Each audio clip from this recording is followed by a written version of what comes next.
Round one. Fight. Heroes never die. I'm Commander Shepard, and this is my favorite store on the Citadel. I used to be an adventurer like you. Then I took an arrow in the knee. Power, sex, power. They both come down to one thing.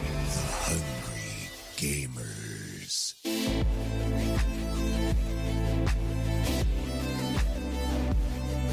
Hello, and welcome, boys and girls, to the 155th episode of the Hungry Gamers podcast. We are powered by 8bit.net and Audio Technica. I'm your extremely humble host. You can find me just about everywhere at Brendan 8bit. And on today's menu, we're serving up a deep dive on E3 2019. We're going to be talking about the good, the bad, and everything in between from the world's largest gaming conferences. But before I get too far ahead of myself, I need to introduce my esteemed co-host for today's bumper episode. On my left, who most know as the Dream, others as the Nightmare, and a very small select few as the Wet Dream. Thanks. You can hunt him down on the socials at Saleem TD. Mr. Saleem Abraham, welcome. And to my right, we have a very special guest host on today's show. He is the handsomest boy from A+ Anime, editor-at-large over at okbeast.com, all-around legend. You can find him at Ian Why Not. Mr. Ian Preschel, how you doing, man? I'm doing amazingly. I clicked my my camera on in that moment so you could both see my face. That is fantastic. Coincide. That is fantastic. It was just like, you couldn't have written it better. You know, Spielberg would have struggled to write a better scene than that. So, welcome, lads. We are here. We are unpacking E3 2019 in the week that was. Pleasure to have you on the show, Mr. Ian. Tell us about yourself for the listeners that don't know who you are outside of being the handsomest one from A+ Anime without fail. I love that this intro is just us dunking on NATO. Let's just continue that train. So I do a show with NATO, unfortunately, and it is called A+ Anime, and we also do a side show called A+ Anime Writers Room, and that's just kind of a show that we kind of sit down, we break down some people's favorite anime, say kind of what people like about it, and we kind of reduce it down to its, I guess, simplest components. When we were thinking about the show, when I was thinking up the idea of it, because I do everything on that show and NATO sucks, I thought, hey, if I had to explain anime to my mother, how would I kind of break it down? So we kind of come from that approach of, hey, I've never watched an anime ever. Can I jump into any episode of A+ Anime? And that's kind of the thought that made A+ Anime what it is today. So that's, I guess, the first thing. And then OK Beast is just a bunch of boys and girls, kind of like you guys over here. We just talk a bunch about different types of games and why we love them, and I guess the people behind them. That's pretty much all we do over there. Yeah, you guys do some pretty fantastic work. Like, anyone that's listened to this podcast will know that I sing your praises more often than not as far as a measuring stick in this gaming pop culture industry. So it's exciting to have the handsomest boy. I think maybe not just from A+ Anime, but maybe from OK Beast as a whole, you know. Alex Bless, sorry, you guys are good-looking roosters. Damn. But we've got the Dreamboat here with Saleem the Dream as well. So it's the Dream Team today, I guess we could say. Ooh, it's hot. Like it's super hot. It is. Yeah. There is so much sort of animal magnetism sort of permeating in this studio I'm in right now. Like, I might have to get my clothes off, but we'll see how we go. Nice. I'm into it. This is good energy. So, I've got a quick question to ask both of you before we start diving into the more meat and potatoes of this episode. I want to know, with the entire modern world suffering a serious bout of Keanu fever, I ask you this. Where will Mr. Reeves pop up next, and what will he be doing? Besides your wet dreams?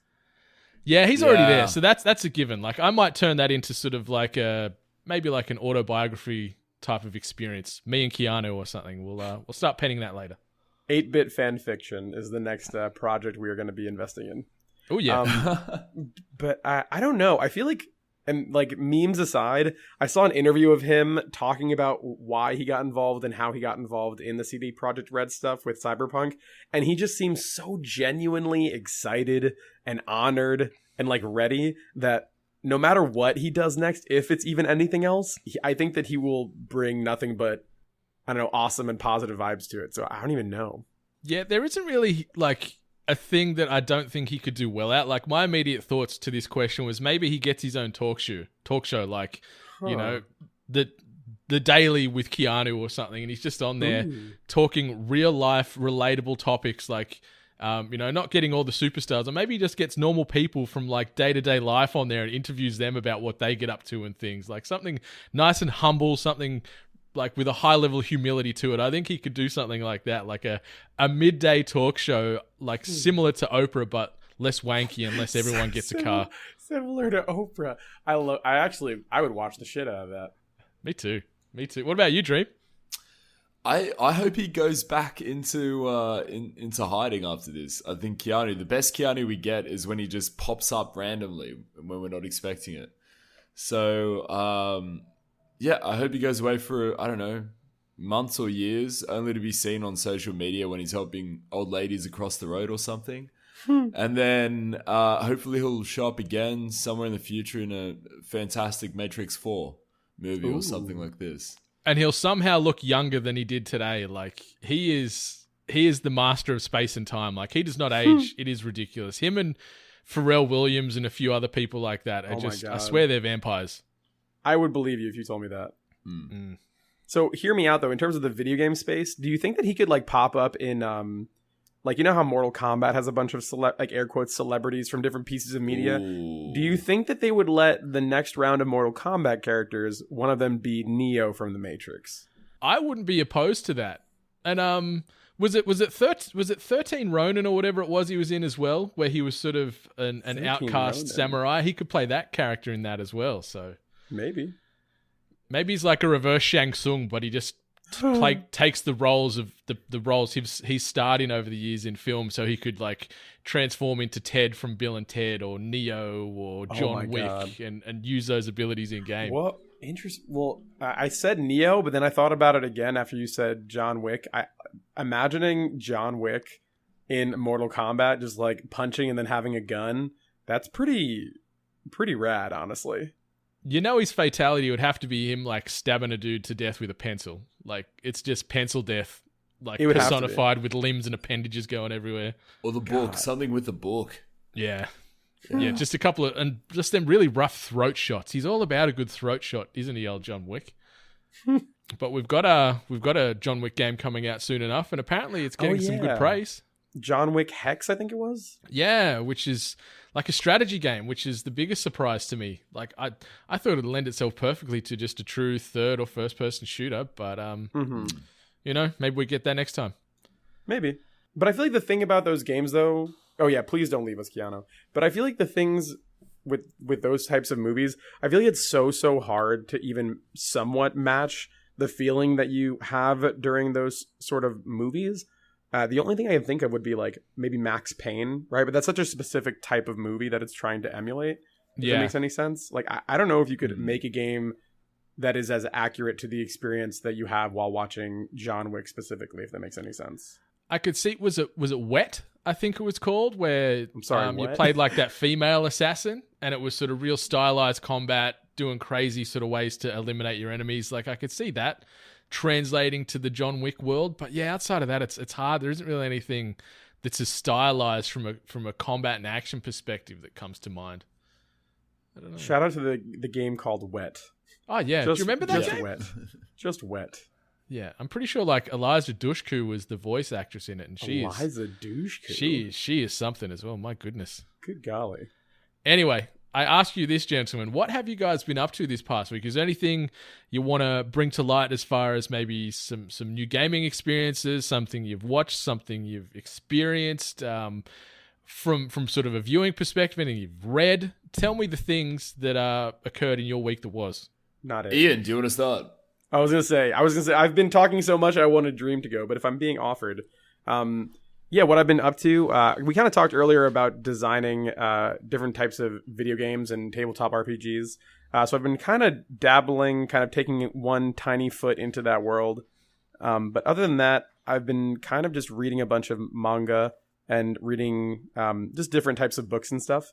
I've been reading the Promised Neverland, which is a very popular manga that's been really making waves over in Japan, and I've been absolutely loving it. So that's about it. Nice. What about you, Dream? I've been playing excuse me, I've been playing a couple of new things. No way. Really? Lies. Really? Crazy. I know. I've been playing Total War 3 Kingdoms, the new Total War game that came out recently from Creative Assembly. It's fantastic. It's set in 100. The year is 192 in China, and you're basically vying for power in a very separated era in China's history. And it's incredible. Graphically, the game is stunning. It's beautiful. Just the maps themselves are just so green and lush. The combat, it seems to be fun. I've put about 3 hours into this so far. The combat's a lot of fun. It's very balanced. The units are all very, very interesting.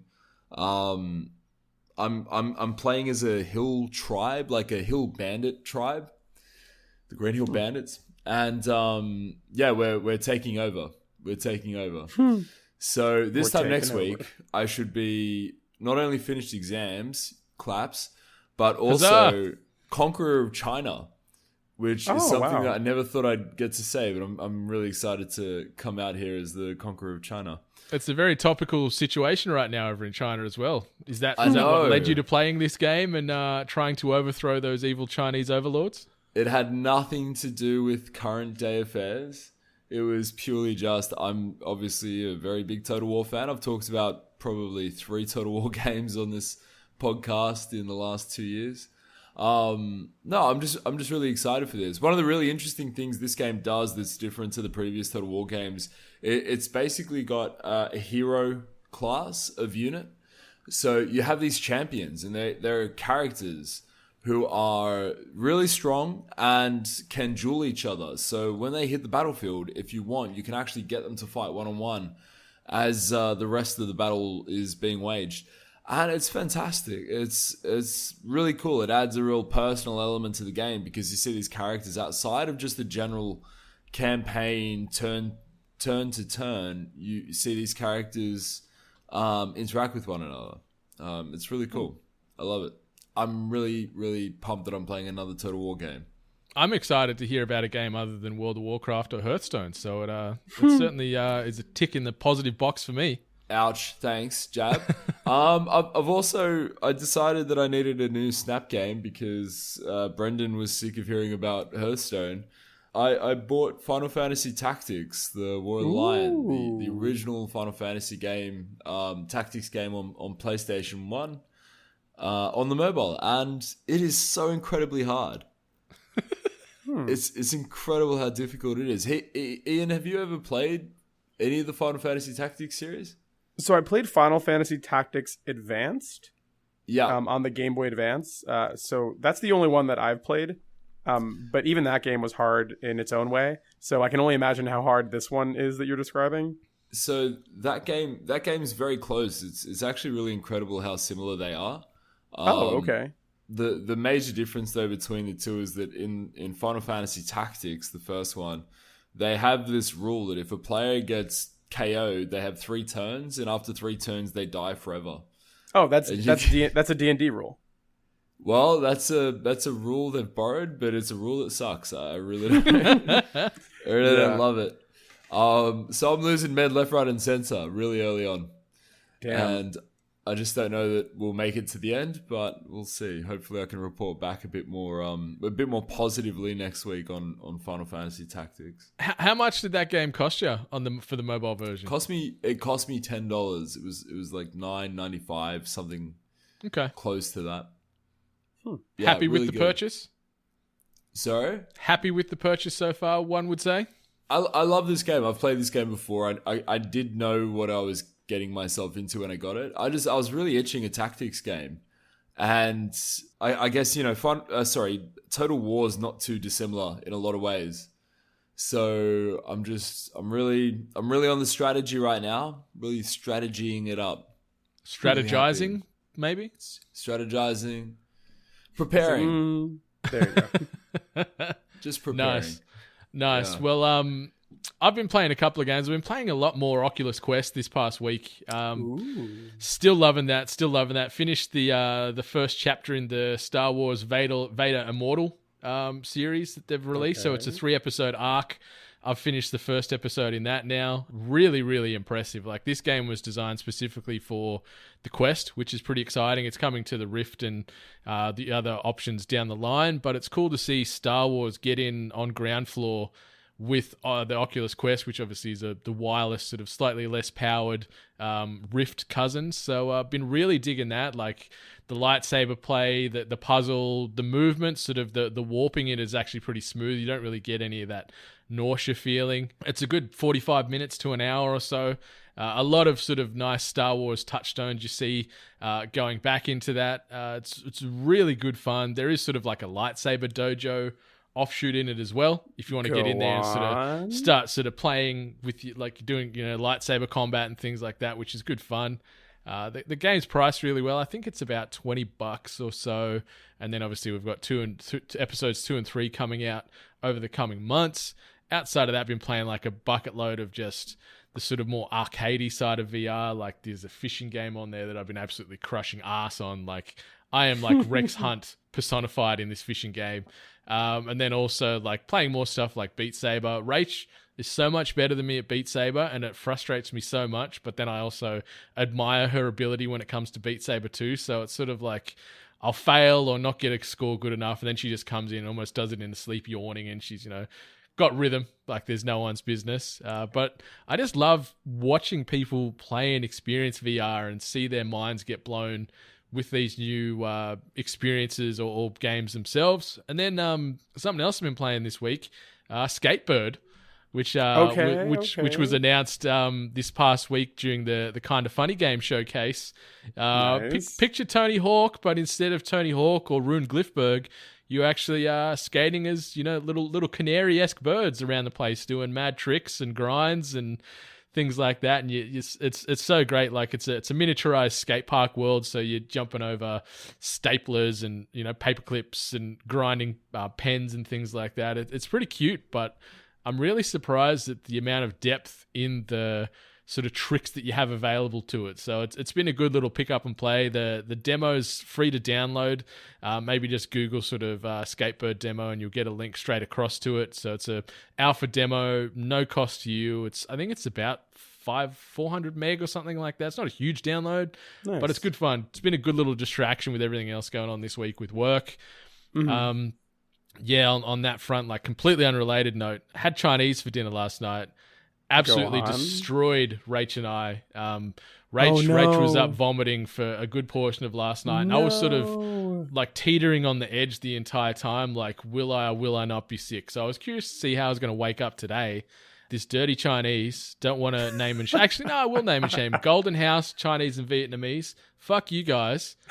You wait till I Uber Eats you into oblivion tonight with a bad review and get my money back. But it sounds like it could be any takeaway place.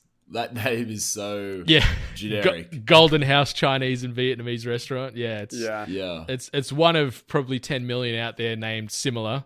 But I'm not going to forget about this Golden House, and you are black marked for life. And you wait, because Rach is very much, she's pro writing those public Google reviews. She's all about it. So she's going to get on there and scold them. She might be doing it right now. I don't know. But it's going to be interesting to see what kind of fire they get thrown at this afternoon. Is this like a reverse sponsorship?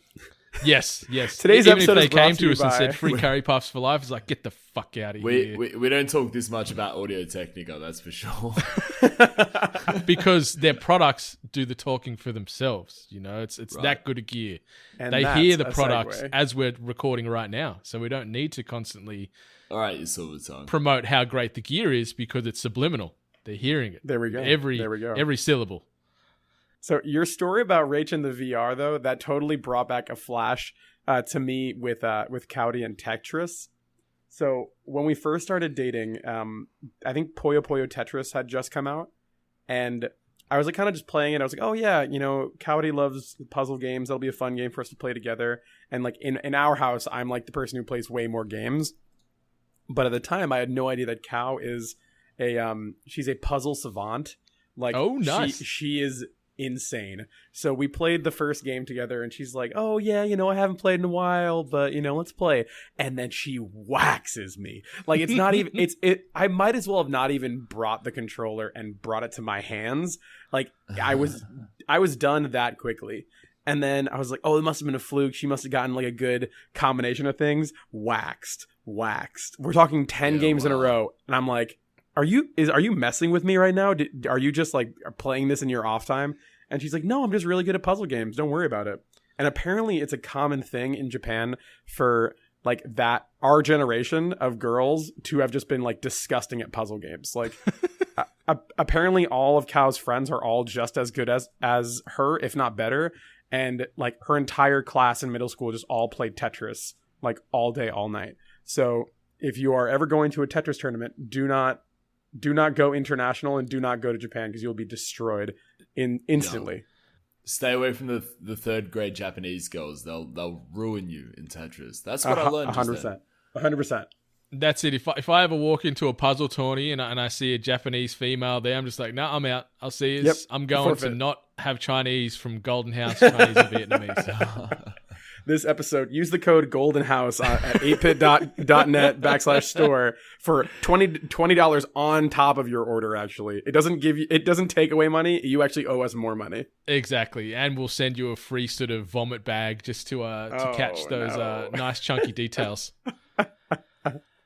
Let's get into some housekeeping. But first and foremost, patreon.com/we are8bit. We are so damn close to the birth of the Comedy Rewind podcast that I can just about picture Jono and his legs up in those stirrups, doing the breeze, doing the pushes. So please dip on into your pockets and throw some change our way if you can. For as little as $1 a month, you're going to get access to exclusive content and perks you cannot find anywhere else. Not even on the deep web, and trust me, I have tried. If you can't support us financially, please be sure to rate, review, subscribe to our podcast, as well as the other various members of the hashtag 8bit Collective. While you're there, be sure to do the same on all that tasty content coming out of okbeast.com. Seriously, do it. They're amazing. When you're done rating and reviewing, head on over to audiotechnica.com.au or audiotechnica.com for those listeners in the US to get yourself the best audio gear on the planet. We're talking headphones, microphones, gaming headsets, turntables, in-ear, cans, streetwear, you name it, they've got it. Be sure to check out our store, we're8bit.storeenvy.com. You can get yourself t-shirts, you can get yourself swimming costumes, tracksuit pants, beanies, underwear, socks. Bracelets are coming. It is insane what you can buy through Store Envy these days. It is all going to be there at weare8bit.storeenvy.com. That is the housekeeping for now. Let's move on to the E3 2019 recap. This week's news headlines. So we aren't going to be covering off every individual announcement that was made at each conference, because we'll probably be here for the next 15 days. We'll instead go the route of talking highlights and, where applicable, the lowlights from each conference, and we will do it in chronological order. So we will start things off with the debut presser from Microsoft. Maybe our esteemed guest, Ian, what's a couple of the highlights that come to mind for you that Microsoft sort of showed off on that debut press conference? So from what I remember them announcing the Scarlet, right? That was definitely something that they hinted at, saying, hey, the Scarlet is XYZ, it's coming. Did they give a date for it at all, or? They said holiday 2020. Okay. So it's still like a little bit away, like a ways away. Yeah, so it's the right amount of time away though, because you get those game announcements that'll happen between now and then. There's 18 months. It's not too bad. It would be nice if it was holidays 2019 though. Yeah. Like, do you guys, this might be a side tangent, but do you guys like when studios and different places announce things like so far in advance it feels as though it's not even close enough for you to get excited for it? Yes and no. Like, I have a real sort of addiction to wanting to know as much as I can about everything, even if it is like a tiny granule of info. So on the one hand, I'm excited to know that this is coming in holiday 2020. They talked about the processing power and all these other cool things they're doing, but they didn't really talk about a whole lot. You know, like that little video where they had the dev team talking about the future and how powerful this thing is and what they're going to be doing with the SSD as far as like reducing load times to almost instantaneous for games and things. It's all well and good, but afterwards I watched that sort of section a few times and it sort of left me wanting more or a little bit underwhelmed, I'd say. Like, I'm a Microsoft fanboy, like, true and true. Like, it's sort of my core console out of the big three. And I'm excited that they announced it, but they didn't really announce much, I think. And I think there was a bit of a missed opportunity. Like, this conference as a whole, to me, sort of felt safe. I don't think they took too many swings. I think the coolest thing and that came out of the back of this was outside of the Double Fine acquisition, which I think is big time. The Cyberpunk reveal, and then obviously Keanu rolling out and doing Keanu things. Like, that's probably the biggest talking point out of this, and that's probably Dwarf Scarlet, which I think is pretty crazy when you think about it. I mean, many things are dwarfed by Keanu. Dream, Yes. what do you think? Like, are you a fan of these sort of like breadcrumb style releases where they talk about something, but it is so far off in the distance that you can't maintain that level of hype? That's a really interesting question, because I think that I actually really don't mind it. I can certainly see how it is frustrating. I feel like it would be just outrageous to assume that a console announcement at E3 would be a same year sort of release. Just in that you would hear more, there would be leaks, there would be things mentioned in the media, I guess, in the lead up to a full new console release. Just given that, that we've heard almost nothing about Scarlet other than Scarlet exists, like, just coming in and getting any news is fine. But the news itself is kind of boring. I think that's the problem. I think the news isn't sexy. It's not great. You're hearing that the console is going to be the most powerful console ever created, but you would assume that it is the most powerful console ever created. And to not get the way, like, the visuals on how it looks or anything around pricing, like I think the only sort of day one day one release announced for it was Halo. Yep. It's going to be a launch title for it. You know what? I just don't get Halo. I just don't get it. I don't get why people are so crazy about Halo. Why this is such a... I've played it. I'm not saying I haven't played it. I've played it. I just don't get why people go crazy for Halo. Like, it's just the most incredible game to ever be played. It's not the best FPS. It's been absolutely dwarfed, I think, by Destiny. I think Destiny does a better version of Halo than Halo does Halo. I think it's just the nostalgia that sort of keeps Halo elevated to where it is, like, because it launched with the Xbox original and was, genre defining for its day. And I think a lot of people are holding on to it from way back when now, and they're still thinking that it is still as relevant. Like, it's still a great title and it's a huge IP for Microsoft, but yeah, it's certainly been left behind, in my opinion, by shooters like Destiny, like Wolfenstein, like Doom, even like the new Call of Duty entries. I think they all execute FPS better than Halo does. It's sci-fi Half-Life, and I'm still waiting for Half-Life 3. I don't give a fuck about Halo 5. Do you think we'll ever get it? Do you think we'll ever get 3? No. Why would they even bother? They're making so much money. Yep. I'm the same opinion right there. Yeah. Maybe the power play by Epic will make them go, shit, we need to generate some cash and interest. Halo, Half-Life 3, Steam exclusive forever. Fuck you, Epic. Maybe it's going to be like that. I'm actually really happy they haven't. It makes me happy that a company isn't just leeching off of a great IP, that they're just happy to let things lie where they are. That's actually really weirdly comforting in this day and age. You wait, the orange box will pop onto the Switch soon. They'll get some more money another way. Can you imagine, like, the teal box or whatever just gets dropped on Steam? People are like, what's going on? What is this? And then like their Valve gets asked for a comment, like, wait, there is a secret like sequel in this game. Are you going to talk about this at all? No. Just play it, and then it's like an amazing like godsend or something like that. I can only imagine they would do some shit like that. Hell yeah. Any other sort of positive Microsoft announcements that sort of come to mind? The Game Pass coming to PC with like almost everything kind of being crossplay, if I remember that. Or not crossplay, but like things are being announced for PC as well as the console version of Game Pass, if I'm recalling correctly. Yeah. So you guys know exactly what's... Yeah, there you go. Yeah, so the saves are going to carry whether you're playing on PC and Xbox and And a lot of these Play Anywhere titles, like the Microsoft-owned IPs, like Sea of Thieves is a prime example, Gears, you'll be able to play with your PC friends and Xbox friends in the same environment, which is great. So there is sort of that live cross-platform functionality there, which I love.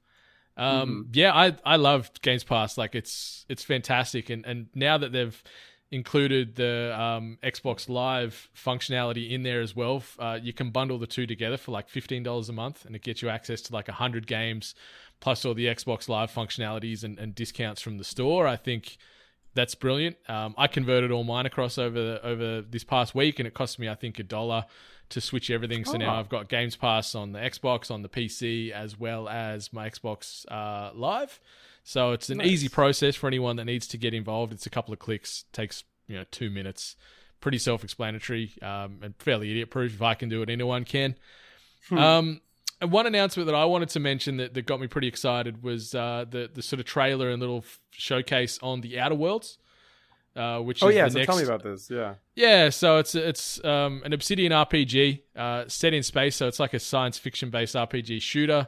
It's coming out on October 25th of this year, which is brilliant. It's going to be the last sort of multi-platform game from Obsidian, because obviously they're owned by Microsoft now. But if you picture something like a Fallout 4, but picture it in space, that's what this game is. So any sort of Fallout fans that like that open world RPG functionality where your choices matter and your sort of dialogue options matter depending on who you're talking to and what have you, where there is real world consequences throughout your time in the game, that's what the Outer Worlds is. So you can sort of hop across planets. You go against this corporation that's doing bad things, as the constant is in most of these RPGs. But it looks great. I like the sort of charm and quirkiness to it. Some of the dialogue they showed between characters was pretty sort of tongue-in-cheek. There was a little sort of black comedy in there as well. And then obviously you got the violence and the gunplay and the weapon play. It looks awesome. It's going to be tough because that sort of October-November cycle at the end of this year has got so many games coming out, and the fact that this is added to it now as well, it's going to be a busy time. But I'm all about it. Dream, did you check out much on the Outer Worlds? You in? What's your sort of temperature on this one? No, to be honest with you, I really didn't. I probably zoomed right past that, if I'm being totally honest. You blokes. Mate, I just was really, I don't know what it was, but I just really wasn't into it. Xbox in general, just the Microsoft whole presser. Yeah, like I watched it with Rach, and we had a similar feeling. Like, and I guess this sort of bleeds into the negatives. Is when it ended, it was sort of like, oh, that was it. Okay, like there was some cool announcements and some cool reveals, like that Blair Witch game getting done by the guys that did the Layer of Fear horror franchise. That looked freaky as shit. It had a real sort of Alan Wake vibe to it. I was down for that. Yeah, the Blair Witch, yeah. Yeah. I like the look of that. I like the look of 12 Minutes. Did you guys see that one, which is sort of a game, like it's a thriller that's set over 12-minute time loops? Yeah, that looked cool. That's one that I was actually really, really interested to see. Because it's weird. I actually still don't know how that game works. I just don't. It's weird. And if you're staring top down the whole time, cool. Like I don't know. I'm for it. It looked really cool. Yeah. I just thought that like with Xbox and I was just sort of, I don't know, meditating on the thought a moment ago as well. It's like they just have so many game announcements. And when I don't want to jump ahead too much, but when you look at someone like Bandai Namco, where it's just one particular company, Square Enix, not Bandai Namco, Square Enix. It's just one company and they're just talking about their specific games. It's so much more concentrated and you have such a limited number of games that you can actually spend time really going through it. But with Xbox, it feels like for the last few years, their whole methodology is just bang, bang, bang, bang, bang, games. We've got all the games. And it's probably been like a knee-jerk reaction to the criticism. They just don't have, exclusives or whatever, which no one gives a shit about anymore, I think. No one cares about exclusives. It's weird how that was taken entirely out of the presser. Yeah, Anyway. I'm with you. It's very, like, it's machine gun delivery from these guys, like, and I think you hit the nail perfectly on the head, where in years past, it's like PlayStation has all the games, PlayStation have all the exclusives. So Microsoft are doing what they can to puff the chest up and be like, hey, we've bought all these studios now. As I said before, we've just bought Double Fine. They sort of released the trailer for Psychonauts 2 on there. Had Tim Schafer up on stage and everything else. So that was a pretty big moment because Double Fine's a studio, even though they don't make a bucket load of games, they are sort of carried with a certain amount of prestige out there in the space. So that's a big get for them. Ninja Theory was the only other studio that they've bought recently to show something new. Like they showed this sort of 3v3 sort of competitive shooter. I can't remember the game of it, but it had an art style somewhere in between like Borderlands and Rage, where there are sort of these larger than life characters. I can't remember what the game was called, but it looked interesting. It was the leaked game from last week. It was, oh God, now I'm forgetting. I can't remember. Battlestorm or something interesting, but doesn't that tell you a lot though? Doesn't that tell you a lot that you can't remember the name of the game that was leaked last week? Because it's just so unremarkable. Can I just say as well, I'm getting post-apocalyptic fatigue. Like really? I'm Okay. Why is that? so goddamn sick of seeing games set in the future that's just this dystopic, Fallout style wasteland. It's crazy. It's the new zombie. You think so? Actually, yeah. I think I heard someone say the other day that they're tired of it because we're living it, and I was like, "Damn, you're right." that's some heavy shit right there. Yeah. Yes. Yeah. That's way darker, and also probably way more with saying than anything coming out of my mouth today. I just feel like, I just feel like it's all about like Mad Max style wasteland futuristic fucking shooters. That's where so many games are pointed at the moment. It's just like, I don't know. I don't get excited by that. That bores the shit out of me. Like Borderlands 3 bores the shit out of me. Really? But there's a billion guns. It really does. Over 1 billion. That's great, man. You know when you understand how computers work, that's really not that hard. Yeah, I guess so. I guarantee you, out of that billion guns, there's probably still 3 that everyone's going to try and get. Yeah, no, that's kind of how it was back in the older ones. But I feel like I kind of agree with you that the post-apocalyptic fatigue. I do kind of agree that I'm kind of getting tired with it. But then it's kind of just a big cycle, right? Because before it was all fantasy, then it became post-apocalyptic. We kind of just bounce and rubber band back and forth between these two big genres until something else comes out. You know what I mean? There's a reason why they're two of the most popular genres. But in terms of like the announcements and stuff, I think that one thing that really did stand out to me overall was there was the rumors about the George R.R. Martin Dark Souls Studio combo game, and that just like I didn't even look at any of the trailers. I didn't even like know anything about it. I just had heard about the rumors of them working together, and that alone got me excited. And I didn't want to know anything else until the game came out. So did you guys get pumped about that or no? Yeah, like so that's Elden Ring you're talking about.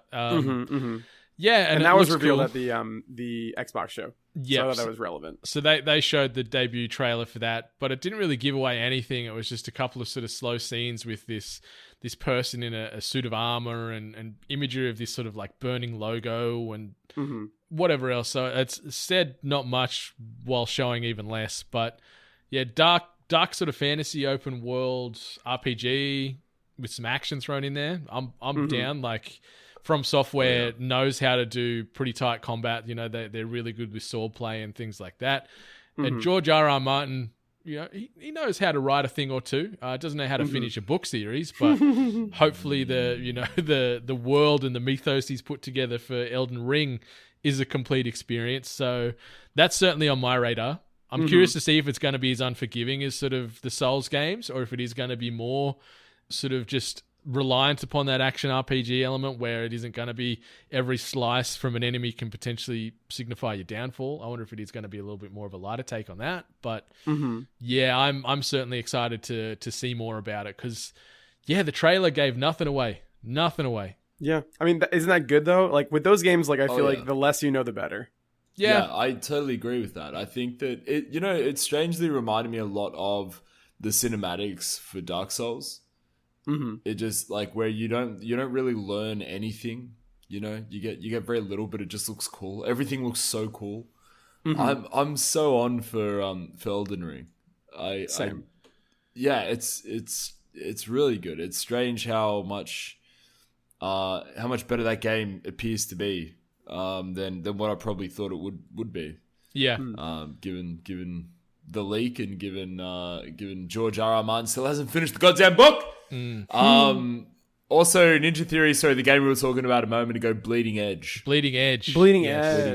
Yeah. But it's just so, like, it's such a step sideways from what we were used to with Hellblade that came out. But they said they've been working on this game for 3 or 4 years, so it's been in gestation for a while.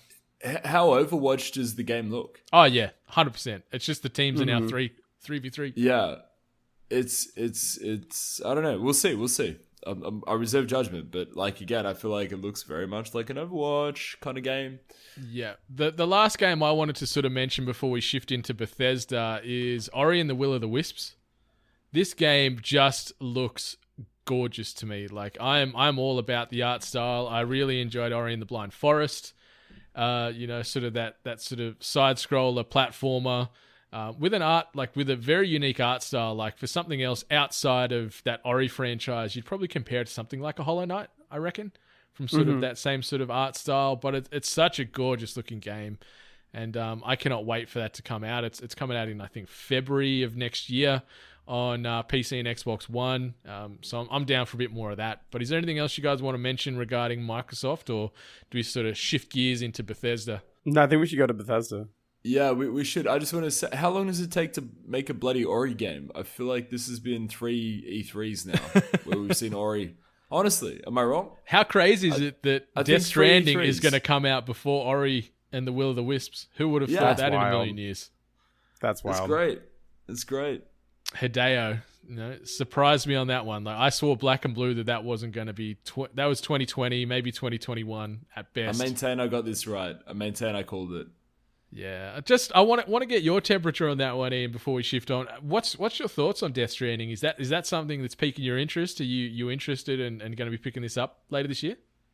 The thing about those games, like the Kojima style games, I feel like with me, like it's very similar to the Dark Souls sort of games, where like the less I know going into it, the better. And like people on some of the podcasts that I listen to are really like diving deep into the trailers and trying to figure out small, very minute things, and I just plug my ears and I start saying like la la la la la to make sure that I don't hear anything, because I want to go in completely blind and I want to be confused by this mind fuckery that Hideo Kojima is really trying to pull on me. Yeah. So to answer your question, I'm so down with it. I'm so ready for it. I'm so excited for it. Hell yeah. I feel like even if you did try and learn from these trailers, I don't know, something tells me that still no one knows anything about these games. They are I don't know, they're just so... The supernatural element is just so weird in this game that it's unlike anything I've seen anywhere in I don't know, in pop culture in the last, I don't know, however many years. It feels like there's no explanation for this that you can just derive from knowing other movies or other games. And so I think, until you actually do play it, much like Final Fantasy 15, you just won't know what it's going to be like. Yeah. Until you get in there, you're 15, 20 hours deep, and then you're either, staunchly disappointed or really, really pleased. I'm excited. Yeah, don't have to wait too long now. What is it now? 5 months. 5 months and it's out, which is, still can't believe it. Sort of that pinch me. I'm in a weird Hideo. Maybe that's it. Maybe we are just all in a Hideo sort of Matrix-esque dream at the moment. We're all plugged into his mainframe and we're all babies in a little vat. Yeah, we're all breach jar. Babies. Yeah, 100%. I can't wait till he says you've been playing the game this whole time, and you turn on your PlayStation, and all of the games are just Death Stranding. He's deleted all of the games. He is a paradox, that man. I love him. Dream and him shared a toilet seat once. We did. That's an interesting story. I've told the story a few times on this podcast, but I've been in the same toilet as him, the same bathroom, and we shared a toilet seat. And I destroyed that toilet seat before he sat on it. Like I really, really didn't so confused. Put my best bum cheek forward on that one. Yeah. God. Yeah. Dream was going out after laying waste, and Kojima sat right on in there and felt the warmth from Dream's pert ass. Jesus. All right, so let's shift gears into Bethesda. They led off with a whole heap of discussion regarding Fallout 76, and there was a very much a we're sorry we fucked up, we're trying to get better. Side note, Bethesda, I still haven't got my canvas bag, so sort that shit out. Like, Yes. I'm still fucking waiting for my canvas bag. So, yeah, but they are still sticking with Fallout 76, bringing out a heap of new content. They've got a Battle Royale mode going into it now and a whole heap of other things. There's actually real human NPCs in the game now, which was a big thing, which made me giggle because, you know, that obviously is a staple in 95% of games we ever play. So to have that as a big sort of tentpole moment was funny. But a game I wanted to sort of bring up was Ghostwire Tokyo. So that was done by the creators of The Evil Within. It looked really, really good. Like, we just got sort of a cinematic trailer for it, but it looks very interesting. And Ikumi Nakamura, who's the creative director, who was just adorable. She was one of the highlights of E3. Like, her passion when she got up there and was talking about this game and doing poses and everything was fantastic. But yeah, the game, you're encountering conspiracies and the occult as you try to discover why people are vanishing from modern day Tokyo. But it looks great. You know, I'm a big fan of sort of that studio, and yeah, give me some Ghostwire Tokyo. What do you guys think about this game? Did you catch the trailer? Any thoughts? I mean, as someone who lived in Tokyo, I'm excited to see what they're going to do with that world, or that location, I guess is the right way of putting it. But the more I'm just like thinking about it, the more I just want to see more of the creators of Evil Within, because that game was so nuts. Like, I didn't actually like the gameplay of it, but I really did love the design and core conceits of the game. So I'm hoping that this next game takes those core conceits, those designs, and then just kind of goes nuts with them with a better locale, I think. Yeah, because that Evil Within sort of 1 and 2, you are jumping between sort of this almost dreamscape and then sort of middle America with a shroud of fog sort of engrossing the entire world. So I'm keen to see an area other than the United States, and I think they could do some really cool things with Tokyo. Like, I'm down. I'm so down. Like Tango Studios does some fantastic games, and I was a big fan of The Evil Within 1 and 2. I really liked the gameplay. I liked the sort of the horror aspects. They could really get the heart pumping, and I like that they'll sort of still dabble in that, but they are switching it more to this sort of action adventure is what they're trying to say. It's like a supernatural action adventure. So yeah, I'm down to give that a go. Yeah, I probably have nothing new to add to Ghostwire Tokyo. It does look really cool. It looks super cool. I like the suspense in the trailer at the start. We just see like these bodies vanish. Like when we saw that, I was just kind of like, yeah, I'm in. Whatever the fuck this is, I'm in. Yeah, I was waiting for like a big Thanos meme moment to pop up though, and so they just cut to him doing a click, and it's some like Avengers crossover or something. Dreamy, what about you? What's something you saw from Bethesda that's sort of got you excited? I'd rather talk about the things I didn't see. That to be honest, there was nothing really that got me excited. I could give a shit about Doom. If I'm just being totally honest, I get that Doom's a big thing. It just, it's not my cup of tea. I don't know if I was hoping for too much to get some Elder Scrolls 6. But that to me, particularly after just the very bare bones announcement that they were even working on it last year, after years of speculation, like, to me, I felt like I really wanted to see this year. I wanted to see a title. I wanted to see like maybe a little bit of gameplay. That was a huge disappointment for me this year, that I got no new Elder Scrolls news. Yeah, like sort of Todd Howard, he referenced Elder Scrolls 6 and referenced Starfield, but that was it. He said, we're still hard at work on those games for future generation and whatever else. I feel I was a bit disappointed in that. Something that I was disappointed in too was when they came out and showed this new Commander Keen game. Like, did you guys as kids play Commander Keen at all? Were you all up about that on the PC way back when? Commander Keen? No, I've never played it before.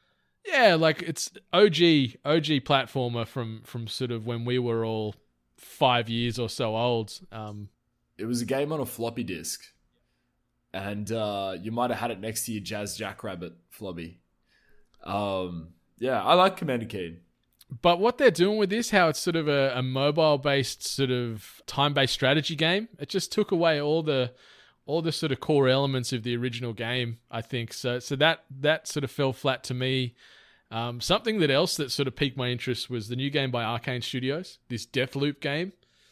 The trailer just looked bonkers. Two assassins locked into sort of this looping battle where they're trying to kill each other to prevent some kind of evil. You can't really work out who's the good assassin, who's the bad one, but really creative, really unique. And I'm all about this sort of looping concept. Is that something that raised an eyebrow for either yourselves or nah?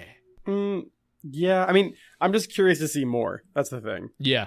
Like with all of these trailers and things, I feel like I'm excited with the caveat of seeing more, playing more, getting my hands on it, you know? Yeah, it's interesting. Like, we were especially starved of a lot of gameplay this year at E3, weren't we? It was majority cinematic. Like, we didn't get, for these new announcements, we didn't get a ton of new gameplay to actually see how this engine works and how this game will actually function when it's in your hands. It was disappointing now, think about it. Yeah. We got bits and pieces. We got to see enough of Star Wars that I now know I really don't like it. Oh, yeah, Fallen Order.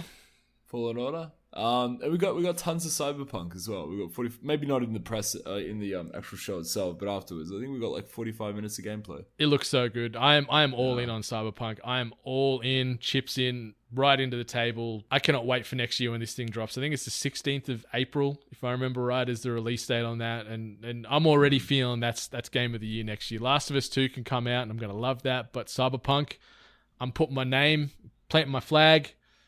It's my game of the year for next year. Let's do it. All right. Hell yes. Wolfenstein Youngblood.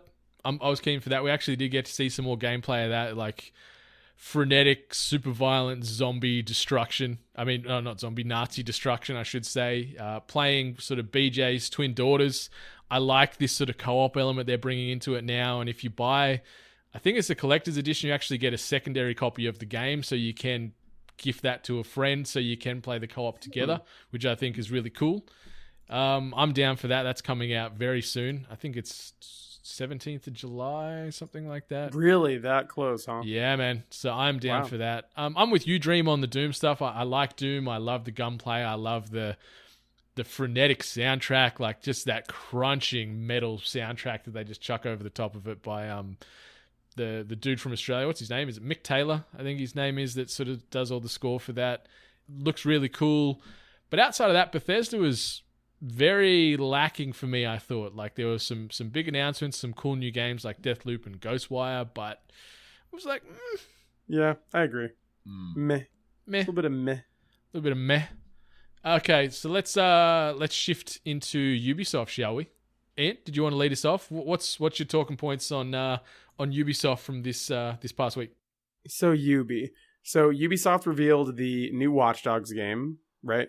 I think it's called Watch Dogs Legion, if I'm remembering correctly. That's Bang on correct, the money. yeah. There you go. You can play as any NPC. You can play as a grandma.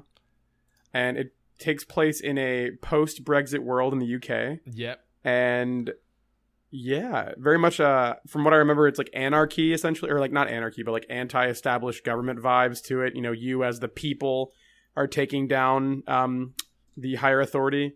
So that's all I can remember from that game specifically. But of course, from Ubi Just Dance, you know, right? Anyone else feeling that Just Dance train? I got no rhythm, Oh, man. my God. I'm so bad. I am memeing so really big, hard, though. but yeah, it's coming out for the Wii. Can we talk about that? A game this year is being released on the Wii. That's insane to Yeah. me. I'm pretty sure. I'm like 95% sure of being like, there was like a story that I read where it's like the biggest surprise of E3 is that a Wii game is coming out. And Do I you was like, think, there's a do you Wii think game that just coming ties out? into some back-end licensing agreement they probably like locked Ubisoft into 10, 15 years ago? Do you think that's why it's coming out on the Wii? Do you think they've just got some kind of requirement they have to release X amount of Just Dance titles on that platform? Maybe, but I think it's just that the Wii has so many units out there still that they were like, oh yeah, and I feel like a lot of people don't want to buy more peripherals on the modern systems, and I feel like they're saying that with that releasing on this game, it doesn't take a lot of hardware to make it run, so they're just like, who cares, whatever, let's put it on a system that has a bunch of units and a bunch of grandmas will just kind of buy it for their grandkids. Mm-hmm. You know what I mean? Yeah, I'm with you. I'm with you. I was pretty excited on the Watch Dogs Legion announcement, like the announcement on the sort of conference floor. I think it was about 15 or so minutes of gameplay, which was great. So you did get to see this granny running around using a stun gun, slowly climbing over things. Like just the movement in the model itself was fantastic. Like it wasn't just a generic male or female sort of archetype where they're all running the same way, they're all moving the same way. Like they had her sort of partially haunched over, and she wasn't as agile, and it took her longer to do things as you know, as your grandmother would typically. But I really, really liked it. Like I loved Watch Dogs 2. I thought it was a really good step in the right direction, and now sort of jumping into this London environment and being able to play as anybody, but on the back of that, the permadeath feature. So if you are leveling up, Mrs. Smith, who's a 10 to 75-year-old, stealth hacker, if she passes away in the game from enemy fire or natural causes, she is gone for good. She's out of your party. So there is sort of that element to it, which I like. So if you are reliant upon the hacker type, there's sort of a covert stealth one. There's like more of your frontal assault type of guys. If they do get leveled up and then go down in gunfire, they're off your team forever, which I thought was a nice sort of dynamic that obviously from other Ubisoft games like the Tom Clancy franchise have been known for a long time. So I'm down. Coming out in March next year. So give me some more Watch Dogs. How does the story work though? That's the one thing that I didn't really get from people talking to me about this game is that, like, if you can play as literally anyone and everyone, how can you make substantial moves in a plot that make you invested, if that makes any sense? Yeah, like I reckon there will be some certain barriers there where you can't sort of bring in just about any character in the game. I think you're probably going to be able to play as 80% of the potential NPCs out there, but maybe certain enemies you're going to go up against, or the various levels of sort of big bad in these sort of establishments you're trying to take down. They're going to be probably locked as just antagonists through and through. But it's going to be interesting, because will it sort of sway the story depending on who you are bringing in, or will it just sort of break the game almost potentially? So I don't know, but yeah, you're taking down this London government that's already in a state of anarchy off the back of Brexit, and trying to, I guess, get London back on the right track. But yeah, the world itself looks very similar to The Division. There was sort of barricaded areas and sort of decrepit streets and everything like that, mixed in with sort of future modern London. But I'm keen. I just want to play as a grandma and whoop some ass. Hell yes. Dream, anything from Ubisoft you want to sort of bring up, good, bad, or otherwise? Only that, and a really small announcement, but the new TV show that Rob McElhenney's doing, about game developing, I'm actually really, really pumped for that. He's developing that with Charlie Day and Megan Gans. So he's got Charlie with him from It's Always Sunny. Yeah, I don't know. I saw that. That was just a really pleasant kind of surprise, I guess, to see a TV show announcement at E3 involving Ubisoft. I think they're putting together this game. They're certainly backing the show, and it's being made I believe it's being made for Apple TV, if I remember that correctly. But it's I don't know. It sounds cool. I love Rob McElhenney. I think he's a fantastic, really creative guy, and goddamn, I'm the biggest It's Always Sunny fan. I think I might be. I don't know. Every Always Sunny fan is always 100%. So anyway, I was quoting it last night at a pub. Either way. Nice. So yeah, there was obviously a big focus on Tom Clancy-based content, as there is at every Ubisoft. There was sort of gameplay and more trailers tied into Ghost Recon Breakpoint. There was a new Rainbow Six Quarantine game, which is a 3-player co-op horror game, which is built on the foundation of Rainbow Six Siege, which sort of made me raise a little bit of an eyebrow from the trailer. It looked pretty interesting. Notably absent, though, was a new Splinter Cell game, which I know a lot of people are still pissed about. Bring back Sam Fisher, and no more information on Beyond Good and Evil 2. There was nothing. I thought we'd get another trailer with that, but here we are. Talking about Just Dance on the Wii instead. Just rest in peace. Just have a salute and say, you know what? Just Dance lived, because Beyond Good and Evil died. That's the thing, is that one game must die so that another must live, and you know for a fact that Just Dance will live Just Dance will live longer than any of us. It is the cockroaches of games. Yeah. Yeah, and it sells. Like, it just sells units. Like, it is bonkers. Everyone wants to just embarrass themselves on a dance floor. But it's a game that only exists, I feel, because streamers stream it. That's I feel like there's no other reason I own this game. The thing that's nuts is that I didn't realize that Just Dance streaming was a thing, and then I went on Twitch and it was like random things you might like, and it was like a girl dancing to Just Dance, and I'm sitting here, I'm like, oh, this must have like 2 people watching it, and there were like 500 to 1,000 people watching it, and I'm sitting here like, damn, I've been off Twitch for a hot minute. I thought this was all about League and PUBG, and that was it. And then now, what am I looking at here? Yeah, all them thirsty boys and girls getting on there and watching their favorite streamer bust a move and shake them asses. It's like it's weird. It's not. I'm not saying it's the same. I'm not saying there's anything wrong with it either way. But it is very much a strip club sort of dynamic there. Surely. You're donating money, someone's dancing for you. That's all you're watching. You don't give a fuck if they get a great score.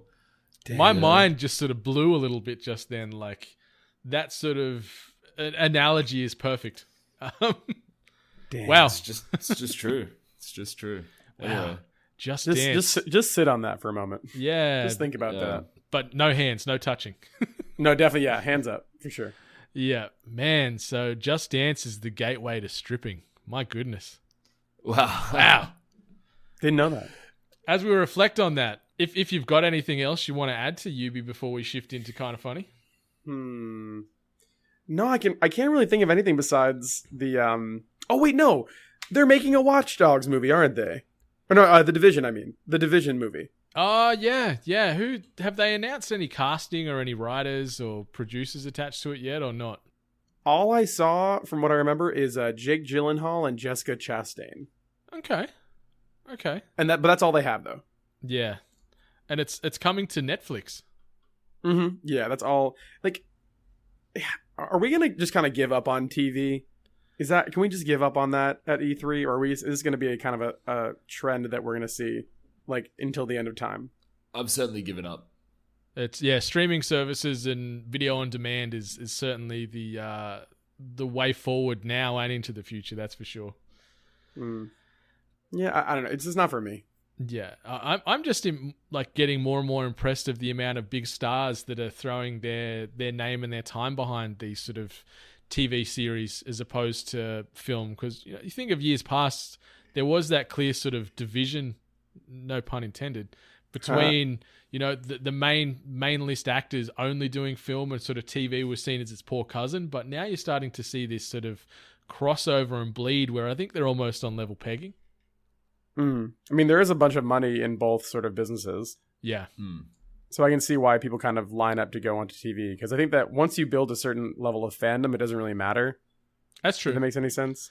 That's true. And, obviously the guaranteed viewer base on a Netflix, there's less risk, I guess, knowing that they've got X amount of million people subscribed to Netflix, where making a film, there is always that uncertainty of how many people are going to rock up to those viewings. So you're going to get guaranteed money from a Netflix or a Amazon Prime as opposed to cinema. Like, you look at Men in Black 4 or whatever this latest one is, it is absolutely died in the ass from a box office standpoint, where, yeah, something like a Netflix could have guaranteed them tens of millions of views on day one. So we'll see. All right. So the Kind of Funny Game Showcase, over 60 indie games shown. And anything that came to mind, good, bad, or otherwise, during this sort of Kind of Funny hit list? Like, there was a lot of games getting thrown at us. A lot of games. Yeah, I mean, the only one that I can remember is the one you mentioned at the top of the show, the Skatebird show, or the was it Skateburb? Is it with a B, right? It's called Skatebird, but their website is Skateburb. I don't know what the difference is between the two or why they're doing that, but yeah, it's Skatebird. Okay. That's the only one that I remember off the top of my head. Okay, yeah. So I'll rattle off a couple of quick ones. Like, Rawman was one that I wanted to mention, which was sort of like these weird sort of naked men fighting it out in sort of an arena similar to like a Splatoon, where they're picking up various what? food elements and throwing it at people, but also that food hits the ground and leaves like a paint splatter like Splatoon. So these weird sort of muscle-clad looking wrestler dudes that are pretty well naked fighting in these arenas, which is, seeing who can spread their soup the furthest. It's the is the tagline for that. So that was quirky and interesting. Another trailer for The Sinking City, which is sort of horror meets Sherlock Holmes, tying into that interpretation of Cthulhu. That game comes out in like 2 weeks, which actually took me by surprise. So that's coming out on PS4, Xbox One, and PC. So The Sinking City looked good. And the other game I want to mention that I'm pretty excited for is After Party. It got showcased at Microsoft as well as this. And this is where you end up in hell. I think you die or something, some reason you're in hell. And to escape hell, you actually have to challenge Satan himself to a drinking contest. You actually have to outdrink Satan to be able to have your life restored back on Earth. So it's just this crazy-ass, quirky sort of game designed by Night School Games, which did Oxenfree. Which was another bit of a indie gem, and Alana Pierce, Australian Alana Pierce, who is now over there doing things for Rooster Teeth, is actually voicing one of the characters in that. So After Party is one that I am down to play later this year when it drops. I did not realize that she was voicing one of the characters. Yeah, so That's After fun. Party looks awesome. Just interesting concept, who doesn't want to try and drink the devil under the table? So let's get amongst that. Well, did we want to move into Square, which had some pretty big announcements? If no one else has anything more to add regarding Kind of Funny, I have nothing besides the bird, but I did not realize that they talked about After Party again, because I remember a lot of people that I know really enjoyed the first time that game was showed. Yeah. So I'm glad that it's only getting better as time is going on.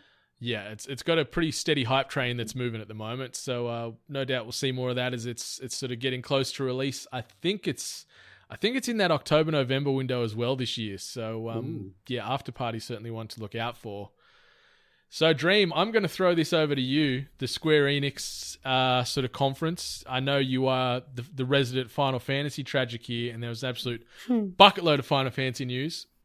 So tell us about your good, bad, or otherwise on Square. Okay, and I'll start with the game that everyone obviously really wants to talk about, which is Final Fantasy Crystal Chronicles.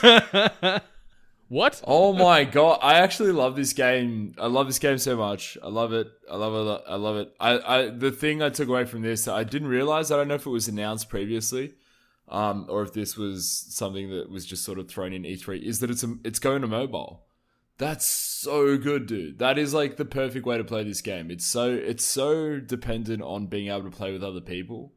This game, you absolutely need, like, you can do it on your own. It's boring as fuck and it's very hard because the whole thing is you have to lug around this I don't know, I forget what it is, but like the whole world is basically, it's a giant crystal. Is that what it is? This is like a giant crystal that one of the 4 characters that you're in your party has to always bring around. And that's why people didn't like it at the time, because it was like a 4-player game where you had to like move this giant item to like make sure that this weird poison fog didn't fuck you up. Yeah, the miasma. Yeah, it's like this poisonous fog. And if you deviate like out of the sphere, the protective sphere, you'll basically die. And so if you play it on your own, you're lugging around this crystal on your own, dropping it, fighting creatures, going back, picking it up. And you're like, I'm pretty sure you're slower as well with the crystal. I feel like that is what I remember. Anyway, so I'm very excited to see this come to mobile. There's absolutely no excuses not to play this, Brendan. I'll be very mad. I'll be very upset if you don't play this with me. I'll give it a go with you if you want me to. We're doing it. We're still teaching you how to play Tekken this year. I haven't forgotten about that either. The other thing though, obviously Final Fantasy VII Remake, we got to see the biggest or the most amount of coverage of this game since its announcement at E3, and it looks really good. It looks like a lot of fun, and it looks oddly very true to the first 15 minutes of Final Fantasy VII. Would we call it that? That boss fight looked very difficult. It looks just in gorgeous. terms of the damage My being God, done to the it. game It just looks looked gorgeous, epic. though. It does, yeah. I like it. I have like real hesitancies and concerns about what they talk about when they talk about this being such a big game on its own and just being the first part of Final Fantasy VII Remake. Like, I wonder where it gets up to in the actual story itself, if it just goes through all the events of Disc 1, or if it decides to cut it off sooner. And I think that matters because it really decides what they focus on just in the game itself, in the first part of this game. Disc 1, or Part 1? What are they calling it? Final Fantasy VII Remake Part 1. I think it's Part 1. Yeah. Yeah. Because you could really chop it up. You could totally just have everything in Midgar. Like, just the Midgar, the whole first part just being Midgar, and then the second part being everything outside of that. But the game's, I don't know, it's so much larger than that. There's so much, it goes so much longer than just the initial stuff with Shinra and Midgar. Anyway, sorry, those are just like my ramblings. I liked it though. I really thought it looked good. I thought it really did well to take all the good things out of the Final Fantasy 15 combat system. And I'm excited to play it. Yeah, it looks great. Like, I've never been sort of like a Final Fantasy tragic. I dabbled with 7 way back when on the original PlayStation, and then sort of was out in the wilderness until playing 15, I guess, on the Xbox One. What was that now? 2 years ago or 18 months ago. So my sort of track record with Final Fantasy is nil. But this game, watching the trailers and then seeing some of the live gameplay, it really, really resonated with me for some reason. Like, I'm like, yeah, I'm in on this. I'm going to be picking this up day one, come the start of March next year when it drops, and I'm going to be playing the absolute shit out of this. One of my first video game crushes ever was actually Tifa. So seeing her reimagining this, I was like, oh my God, my young Brendan childhood heart right now is beating out of its chest. So that was a nice little sort of touchstone as well. But yeah, it looks great, man. Like, as I said, my Final Fantasy sort of knowledge and history is lacking, but this game is certainly something that I want to make something out of. So I can't wait for March 3rd. Ian, you've got to be a Final Fantasy tragic. No? I like very specific Final Fantasy games, but I don't know if I would consider myself a Final Fantasy tragic type of person. Breaking my heart. I'm sorry, but I love Final Fantasy Tactics. I love Crystal Chronicles, ironically enough. I just started Final Fantasy IX, so that might be my next one that I like. But the other ones never really grabbed me. I didn't have a PlayStation growing up, so I didn't get the chance to play 7. And I kind of, in my head, I missed the boat. But now that the new one's coming out, I might kind of go back to play the old one. And I'm actually just now getting started playing Final Fantasy 14.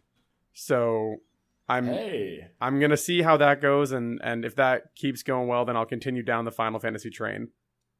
We've got a lot to talk about, my friend. So Final Fantasy aside, the one thing, Brendan, not surprisingly probably, that I thought of you when I saw this was the new Avengers game.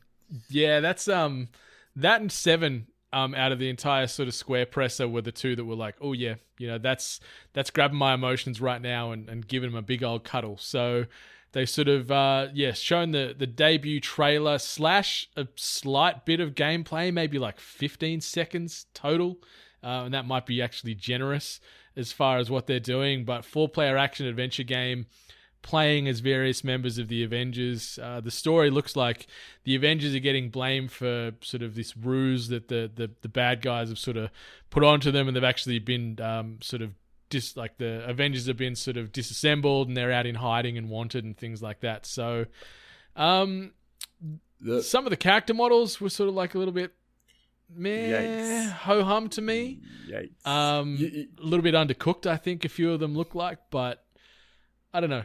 I think I know what that is, and sorry, Captain America's death as well, a little bit jarring, given what we've seen from the Avengers in the last 10 years.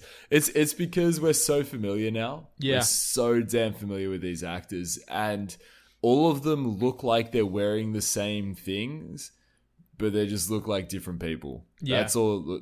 I think that's what I took away. It just looks so weird. And then they did that interview with the cast who are voice acting these characters, and I just couldn't help but think that we're dealing with like a cover band. You know, it's like a cover band just saying all the things we want to hear from the actual band itself. It's yeah, I don't know. It's weird. It was a weird decision, but I think it still looks really cool. It's not what I expected out of this game, based on all the news we got earlier or late last year. Yeah, like I like the ability for, say, us 3 plus 1 to potentially jump in and play as these characters together. But I'm curious if when you're playing this from like a single player perspective, can you sort of hot swap between these Avengers cast that you're doing these levels with, or are you going to be locked as a Black Widow or an Iron Man throughout the thing? But I'm with you. It's that cover band sort of description is pretty on point, I think. Yeah, it's perfect. Yeah, and yet again, our boy Hawkeye got shunned. You know, no reference to Hawkeye, no mentioning of him at all. Like, you know, he's just out in the woods with his family, sort of living that sort of lakeside life, I guess. But yeah, we'll see some more. Like, it's coming out in May of next year, so May 15. So less than a year away. But yeah, 4-player Marvel. I'm so down. Like, for those, I think, several seconds of quick gameplay where you're playing as Thor and the Hulk, where he's running along. It almost looked like Golden Gate Bridge or something, where he's running along and wreaking havoc. Like, it looked brilliant. But yeah, give me some more gameplay. Give me some more gameplay, please. Agreed. What about you, Mr. Ian? Anything more from Square that you want to sort of throw into the pile, or should we shift gears into the last conference, which is Nintendo? The only thing that I can really think of is just the Final Fantasy 14 changes and the new not Stormbringers. Wait, that's another Shadowbringers. Shadowbringers. Yeah. Stormbringers is a completely different thing. No, I think it was their last expansion was Stormbreakers or something like that. There you go. Yeah, it's like Heavensward, Stormbreaker, Storm something, and then now Shadowbringers. But no, I as someone who's going to get into that game very soon, who's like doing all the research for it, I'm just really, really excited to get into it and seeing that they're really making active changes to the game and not having it just kind of be stagnant is something that I'm just excited to get into. It's a great game. I think it's a fantastic MMO, and I really enjoy it. And when I see like, I think is the job class Gunbreaker, is that it now? That's the new tank, basically. Yeah, it's the Squall's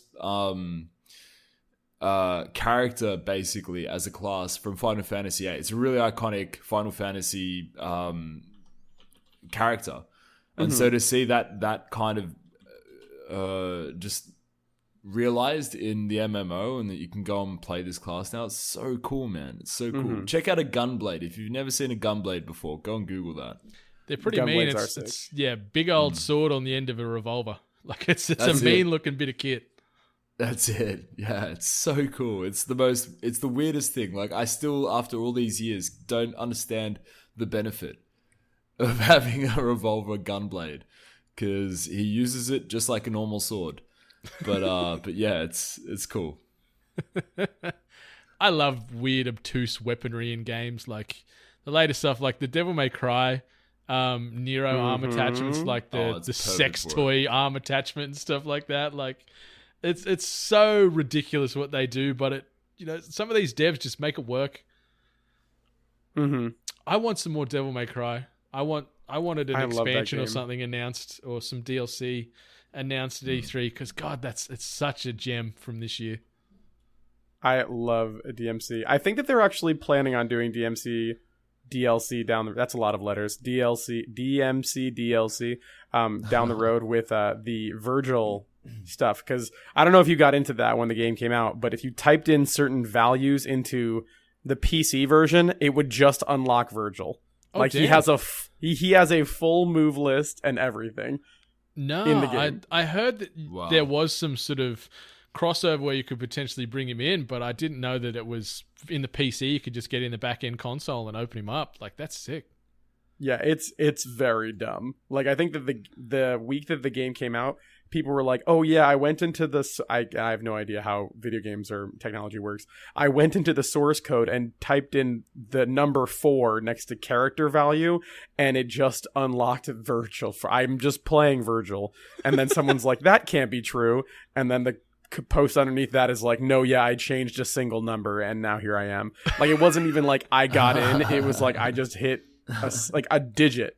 Yeah, it's and like the door was open, so I just walked in. It was like... Give it a flu shot. It sounds so good. That's fantastic. Yeah, please someone call me out on that if that's not true, but I'm pretty sure that was like literally all it took, and that's what made it change. Yeah, but wow. Because what, he's been around since, was it 3? Devil May Cry 3? I think he's been in almost every one. Yeah. At least in some entity, because I think in DMC 1 he was... I think he was in different form. I think his name was Nello Angelo was the form that he took or something. And he was the big bad of 1. And then in 2, he was something else. No, sorry. Big bad of 1. He was Nello Angelo in 2. He was in 3, obviously. In DMC 4, he wasn't in it directly. But his form, like Yamato, was a part of it. So he was there like unintentionally, or like in the background with Nero's spirit form. So yeah, he's been in every single game. And then during the special edition for 4, he was a playable character. So people have kind of been like chomping at the bit of like, hey, when's he coming out? Is it going to be soon? And the DMC creators are like, I don't know, maybe. Wink. So I'm curious to see when that's going to actually kind of, come to a head. Me too. Very, very, very, very, very underrated soundtrack too. My God, I got so many tracks of that from 5 in my Spotify playlist these days, and fuck, I'm having my Devil Trigger, man. Oh yeah, and like it's funny because I mocked when they did that live last year at E3. I thought it was so dumb, but now I listen to it and like you get it in the game, and you're like, you know what, this fucking pumps, man. Like, I'm sorry, Capcom, for doubting you last year. Bang bang, pull my Devil Trigger. Oh yeah. So even with the new metal dude singing sort of at the start, like it's just it all works. This beautiful mishmash of metal goodness. All right, so Nintendo was the last presser from E3 2019. I might just throw the floor straight over to you because I know you've got a lot to talk about, a lot of things to bring to the table today. So Ian, lead us off from the Nintendo presser from E3 2019. Pokemon. Everyone, just go out there. If you're feeling sad, if your skin is looking greasy, just open up that Pokemon trailer, and then everything that is wrong with you will be cured. You'll be fine. Because God, that thing gave me so much life. There are raid battles now, multiplayer. There is an open world section. There are new mechanics in the gym battles. The Pokemon designs are amazing. The gym leader and main character designs are amazing. Like, there's nothing else for us to complain about, y'all. Like, there's maybe 1 or 2 things that are nitpicky, but overall, it's the Galar region, Pokemon Sword and Shield, is going to be so much fun, and everyone should get very, very excited. Are y'all Pokemon heads or no? Yeah, like between the two, I'd say Dream would say he's the bigger Pokemon head. He rivals NATO as far as expertise in Pokemon. They have this ongoing sort of Pokemon rival. Like, I don't know if you're Gary or Ash Dream. I haven't quite worked that out yet. I'm very much the Gary. You're Gary? In this scenario. So NATO's Ash. Absolutely the Gary. Interesting. Yeah. But I'm the Gary that wins. I'm the Gary that wins. Of course. Of course. Yeah, and I don't know where I fit into this piece. Maybe I'm just Professor Oak. I'm just this old quirky grey-haired dude that sort of hangs around at his lab and lives through NATO and Dream on this. But yeah, I'm so excited. Like, I've been a sucker for Pokemon since its inception. Like Blue still owns a very special place in my heart, and man, they are giving this game the care and the level of detail and the love and respect I think that everyone has wanted from this franchise in this sort of open world next gen step for years and years and years. Like, it looks magical. You know, we talked about it a little bit last week from the sort of Nintendo Treehouse event. Like the rating system, I think is great. The Dynamax Pokemon, where you fight these giant ass Pokemon and throw the giant ass Pokeballs at them to catch them. I think that's great. The world itself looks gorgeous. I'm just all in. Like, I'm day one all about it. I still wish that one of the legendaries, his sword was his tail as opposed to it being in his mouth. I think that's a bit of a silly oversight, but that is a minor gripe from this game as a whole, I think. Mm-hmm. Well, hear me out here. And you're not the first person to tell me that wasn't a good decision. But Go. just think about it, right? You're playing. This is a children's game, right? And a legendaries in the past have been mythical creatures. They have been these amazing immortal beings that are hyper powerful. And this version, it's a dog with a knife. Just whenever you get sad about that design, just think about that. Imagine your dog with a knife, and just imagine that, and then just smile from ear to ear, realizing that it is the perfect amount of stupid, and it's amazing. Yeah, just think about that. That's a valid way to look at it, because it just makes you think of like Houndour or Houndoom just in some sexy armor with a sword or a shield head. Like they've sort of got that sort of character model loosely. But yeah, I get that. Like obviously the kid element is paramount with this franchise because that is their core audience for the most part. Like then you talk about us oldies here that are all about it. Well, not oldies. We're hip. There's a lot of grey in that beard, Brendan. We're old as shit, dude. A lot of grey. I know. It's more and more by the day. I think it's on the back of stresses like this where I think how much more effective would that legendary dog be with the sword tail instead of holding it in the mouth? That way it can bite and slash at the same time. It actually raises like a really interesting question again about Pokemon and the violence in Pokemon, because there's no other Pokemon that I can think of short of the I think it's like Aegis Shield is its name. Or whatever it is, like it's the Aegis sword Slash, one I think from it's X and called. Y. Yeah. It's which the Pokemon is legitimately an actual sword, but it's like what about Scyther with his blade arms? Yep. Yeah, and Kabutops. Yeah, is it Kabutops? Is he the other guy with the sort of blade arms? Yeah, you're right. Yep, you're right. But it's just like I just don't see how realistically they just wouldn't rip through Pokemon. You know what I mean? Like, what is this? Yeah, what is this Pokemon's attacks that they just do not cut, but they somehow hurt? Using a huge sword. It just seems, I don't know. It seems odd. It's like one of those things where it's like, how does that actually work if I really think about it? But anyway, it looks great. I agree. Yeah. I agree with everything that you said though, Ian. I can't think of what else you could add. I know it sounds silly, but like I just don't know what else I want in a Pokemon game that this isn't showing me. Yeah, I mean, we're here now, and it's like, I think a week after E3 actually kind of revealed everything. And there are some questions about the national decks and how many Pokemon are actually going to be able to be transferred into the game. Controversy. That's big controversy this week. Yeah. It's massive, They're effectively not discontinuing, but they're retiring certain Pokemon from competitive play.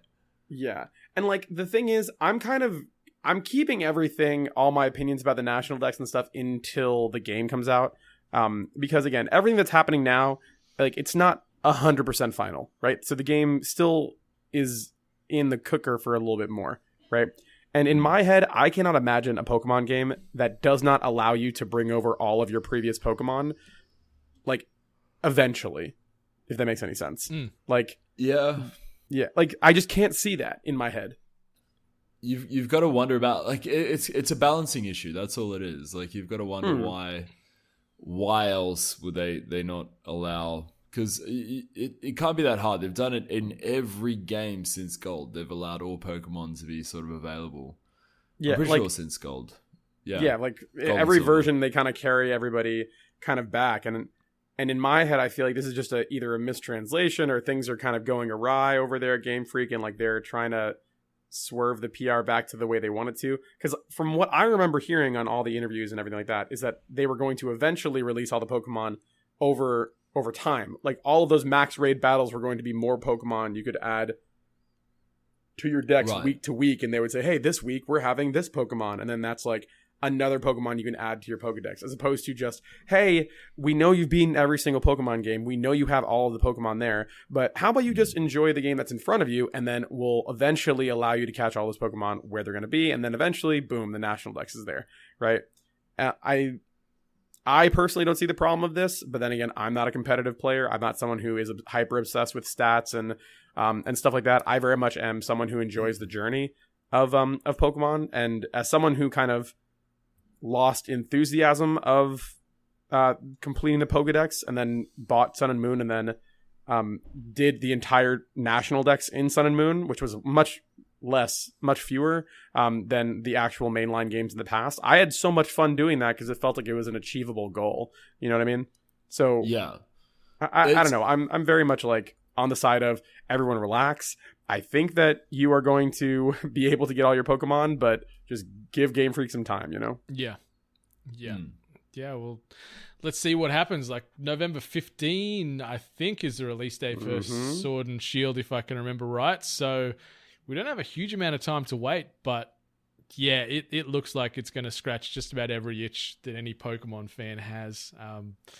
I can't wait. I can't wait to be playing this on the Switch, on the go, at home docked, laying in bed, everywhere else, just living my best Pokemon life.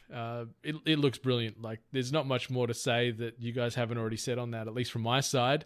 Something I think that might be a little bit divisive. The Legend of Zelda Breath of the Wild sequel sort of showcased here at the sort of Nintendo event. Ian, I know you're a big advocate for sort of Breath of the Wild, and this sequel is something that sort of tickled your fancy as well.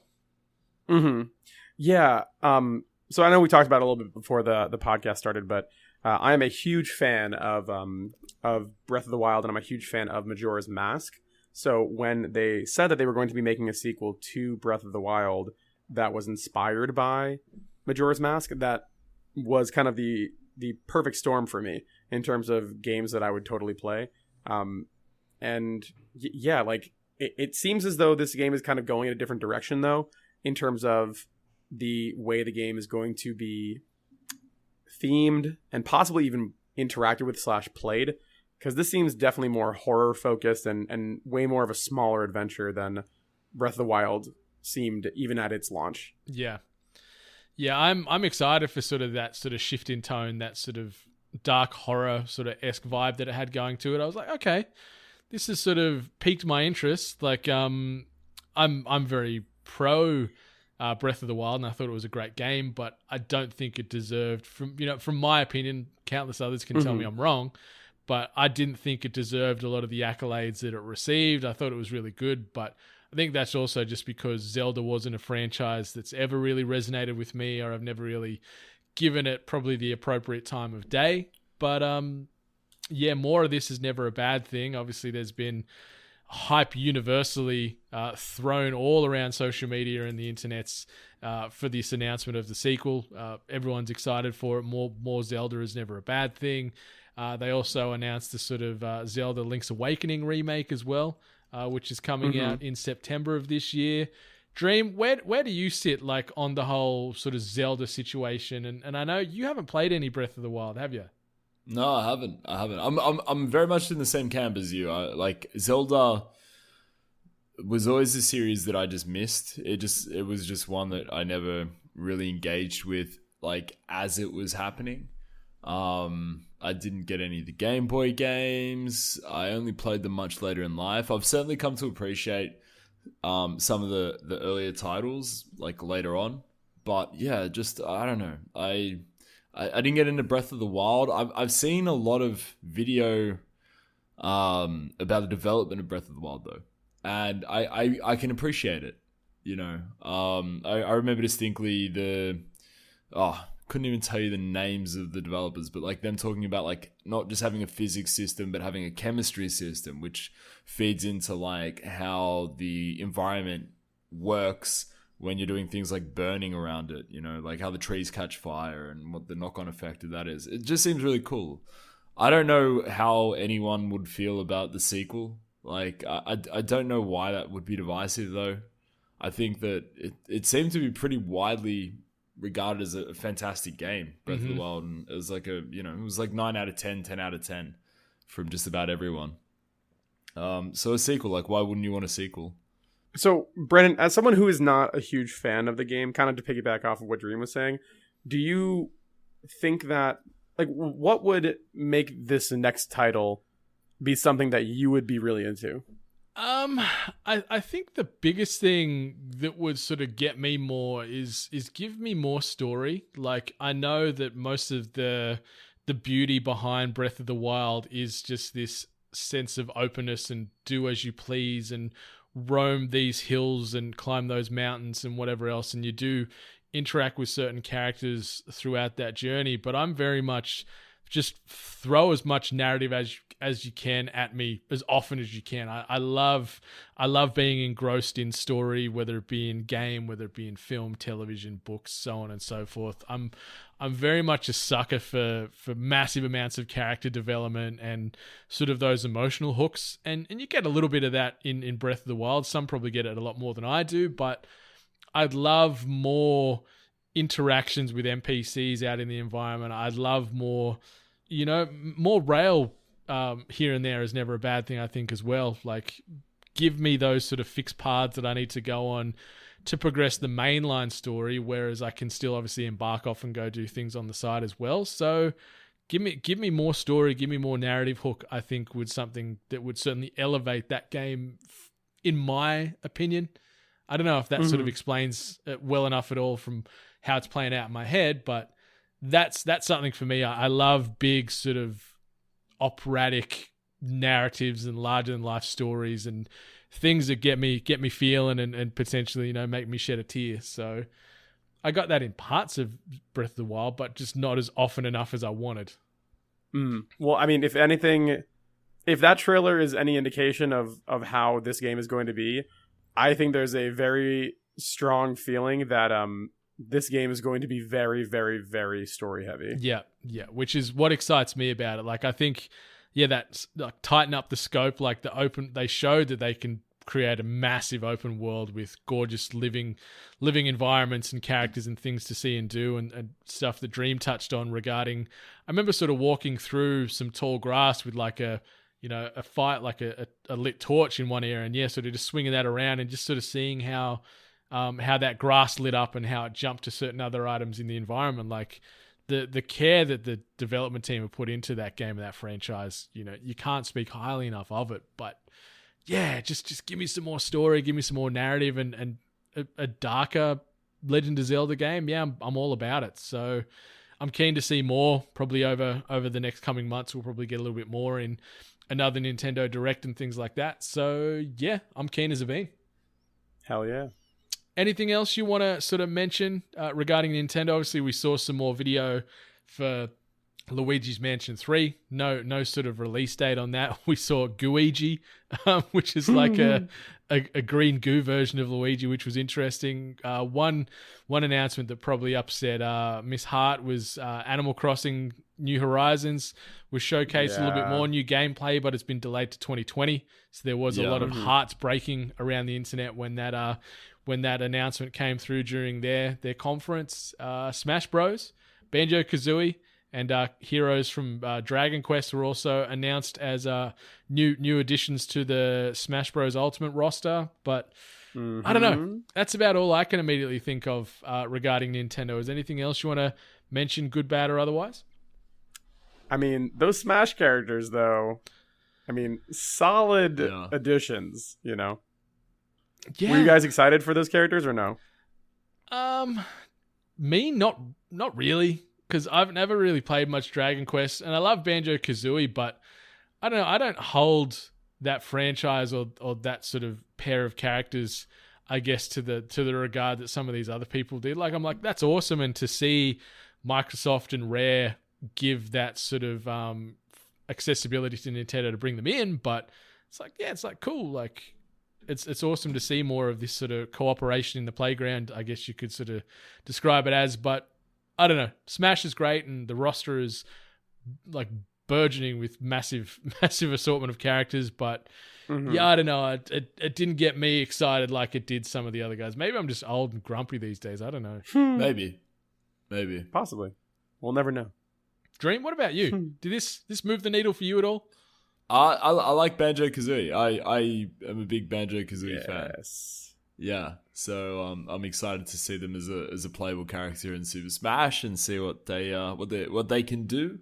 Yeah, it's cool. It's nice, you know. It's fun seeing these characters come through. The roster's just like you really start to wonder where they could possibly go next because they get everything they can possibly touch. There's something in there. Like Cloud to me is still the biggest kind of WTF in that game. Like, how do you have Cloud as a fucking playable character in Super Smash? It's incredible. Oh, it's the same as like Solid Snake and stuff. There's just certain characters that have Solid no Snake reason to be there. He was there twice. Think about that. They let him in, took him out, and then brought him back in. Yeah. Yeah. That was nuts. Yeah. Thank you, Konami. Right. Yeah. So, anything else you want to mention regarding Nintendo before we close this episode down for another week? I think that's it from me, at least. Dream. Yeah, I think we can call it there. All right, I'm going to ask you one quick question. What is your probably number one highlight or memory from E3 2019, whether it be a presentation as a whole, whether it be a game, whether it be a new announcement? What is it? What's the one thing that sort of immediately comes to mind? I mean, it's got to be that Zelda trailer, right? Like, I feel like it has to be for me, at least. Yeah, nah, I'll give you that. What about you, Dream? Yeah, it's hard. It's hard to have a favorite. It was weird seeing Keanu. It was really weird seeing him out there. Yeah. I think that was, obviously the internet's blown up about that this week. Yeah, I'm with you on that. That entire Cyberpunk segment was just, got the blood pumping, got me feeling good. The game looks great. The Keanu hype moment from the trailer, and then obviously he rolls out, and now there's this whole breathtaking movement, running wild across Twitter. The guy on the breathtaking guy himself is, I don't know how I feel about him as a whole. Like, have you seen the parts now where Cyberpunk promised him a collector's edition of the game on day one when it launches because he was the breathtaking guy, and then he turned around and goes, you know what? I actually want you guys to actually sort of keep that gift, but I want you to donate a go-kart, a sick kid charity instead. So there's this whole hullabaloo where it's like, you sort of dismissed this nice offering from Project Red and actually demanded them give more equivalent money of like $4,000 to a charity of choice. So there's this big, massive controversy going on. Good on him. Really? I didn't realize that. Yeah. Yeah, I didn't know that either. But even that, I'm not mad about that. That's cool. Yeah, do it. I'm sure that Keanu Keanu make a shit ton of money. Yeah, I'm sure Keanu would do it. Just don't even bother dealing with CD Projekt Red. Just say, hey, Keanu, I know you're breathtaking. Help me out here. That's it, bro. Yeah. I'm sure he would do it. Yeah, build these kids a go-kart track. So now I'm about that. Cyberpunk 2077 was my game or moment of the show, but there was a lot of good sort of announcements and new reveals, and yeah, I'm with you. Like that Breath of the Wild sequel certainly got me excited for what's to come, and hopefully it'll finally hook into me emotionally like I've been looking for so long. So Mr. Preschel, did you want to do any plugs, anything you want to mention before we close this bad boy down? Any plugs? No, I mean, just, if you heard anything that I've been saying has been cool or fun, you want to listen to other stuff that me and NATO do, go head on over to A+ Anime and check out A+ Anime Writers Room. But I mean, honestly, I just want anyone listening to this stuff, just keep on listening to 8-Bit because y'all do amazing work. That's it. Oh, thank you. That was not a paid advertisement as well. So thank you. And that feeling is very mutual. As I said, sort of in the opening, OK Beast and the various personalities in there do some brilliant work. They are one of the measuring sticks from this space we play in. So be sure to head on over to okbeast.com. Check out all the content, their video essays, their reviews, their written pieces, their podcasts, all brilliant stuff. And also check out their merch store as well. They've got some pretty tasty shirts that you can decorate yourselves in. So when those 8-Bit shirts are in the wash, you need a clean one. Grab one of them OK Beast ones out of the cupboard and chuck that on so you can be looking fresh year round. I like that. But Dream, anything you want to say before we say goodbye? No, I just want to say thank you, Ian, for joining us today, and sorry again about being incredibly late to this recording. Thank you for being such a good sport about it. Peek really behind the curtain. No, dude, do not worry about it. With the amount of things, me and Brennan were talking about different things going on besides tiny the podcast houses. Life. Yes, tiny houses. Yeah, tiny houses. I was finally able to talk about my love for small homes. That's it. That was more than enough for me. There might be a future new podcast about that, a sort of 8-Bit OK Beast tiny house crossover. I don't know how much juice we can squeeze out of that lemon, but we'll try our best. That's for sure. We could do it. We could figure it out. We'll make it happen. But yeah, as Dream said, it's been an absolute pleasure having you on. Hopefully we can get you on again sooner rather than later to talk more games. Maybe we'll even bring a freestyle sort of component into it where we'll get NATO in here and you guys can have a bit of a showdown of some regard. We'll sort of design some little game show element and see who via Highlander rules is the king of anime. So yeah, let's make it happen. But I like this. But yeah, thanks again for having us on 8-Bit Nation. You can find Ian on the social medias at Ian Why Not. You can find Saleem the Dream at Saleem TD, and you can find myself everywhere at Brendan 8-Bit. Find the collective as a whole at We Are 8-Bit. And until next week, 8-Bit Nation, much love. Bye. Stay hungry. You've been listening to The Hungry Gamers, one of many gaming and geek culture related podcasts from the 8-Bit Collective over on 8bit.net. Check out more episodes on your podcast service of choice. And while you're there, please be sure to rate and subscribe. Until next time, boys and girls, stay hungry.